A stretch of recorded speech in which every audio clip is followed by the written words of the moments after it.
হিন্দু বুথে 800 ভোটে বিজেপি 450 পায়, তৃণমূল 300 পায়, এসএম সাদি দাঁড়ায় হিন্দু ভোট কাটার জন্য। সিপিএম কে আগে নির্মূল করুন। 1,82,000 হিন্দু ভোট কেটেছে। সিপিএম কে মুসলমানরা ভোট দেয়নি, সাদি সাহেব হিন্দুদের ভোট কেটেছে।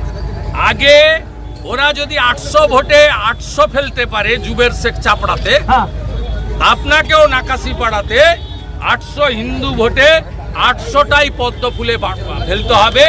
হিন্দু যদি কেউ নরেন্দ্র মোদী আর বিজেপি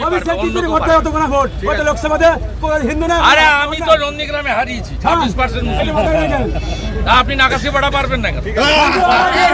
ধরনের পীড়িত মানুষ, বন্যা হোক, খরা হোক, দুর্যোগ হোক, মহামারী হোক, ঝাঁপিয়ে পড়ে, সে কথা তিনি বলেছেন। এখান থেকে নরেন্দ্র মোদীজির কথা থেকে শিক্ষা নিয়ে আমাদের প্রত্যেককে মানব সেবায় উৎসর্গকৃত করতে হবে। ভোট আসবে, ভোট যাবে, ঝান্ডা ছিল, ঝান্ডা থাকবে। সবচেয়ে বড় কথা হচ্ছে ব্রহ্ম হতে কীট পরমাণু, সর্বভূতে সেই প্রেমময়, মন প্রাণ শরীর অর্পণ কর হে সকে এসবের পায়ে, বহুমুখে সম্মুখে তোমার ছাড়ি কোথা খুঁজিছ ঈশ্বর, জীবে প্রেম করে যেই জন সেই জন সেবিছে ঈশ্বর। এটাই হোক আমাদের সকলের চলার পথ এবং মত। ডক্টর শ্যামাপ্রসাদ মুখার্জি কৃষ্ণনগরের মহারাজ নদিয়া জেলাকে দিয়ে গেছেন ভারতবর্ষের সঙ্গে, পশ্চিমবঙ্গকে দিয়ে গেছেন ভারতবর্ষের সঙ্গে।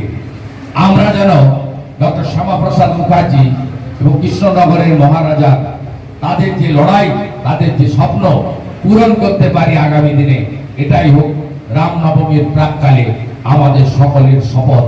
সান্তনা সরকারের ছবিকে সামনে রেখে আমি আমার কথা এখানেই বিরাম টানলাম।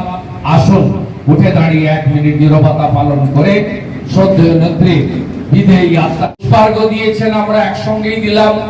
তারপরে তার ছোট্ট অথচ মর্মস্পর্শী এবং সান্তনা সরকারকে যেটুকু তিনি কাছ থেকে দেখেছেন তার অভিজ্ঞতা তিনি বর্ণন করেছেন।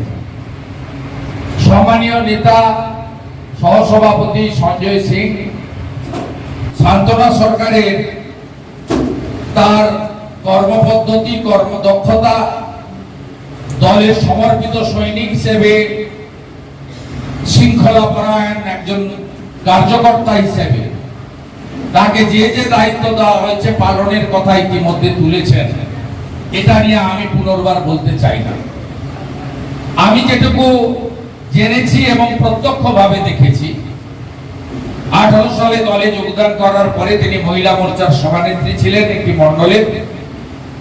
সেখান থেকে আস্তে আস্তে তার কর্মদক্ষতা, সমর্পিত সৈনিক হিসেবে তিনি জেলার সভাপতির পরে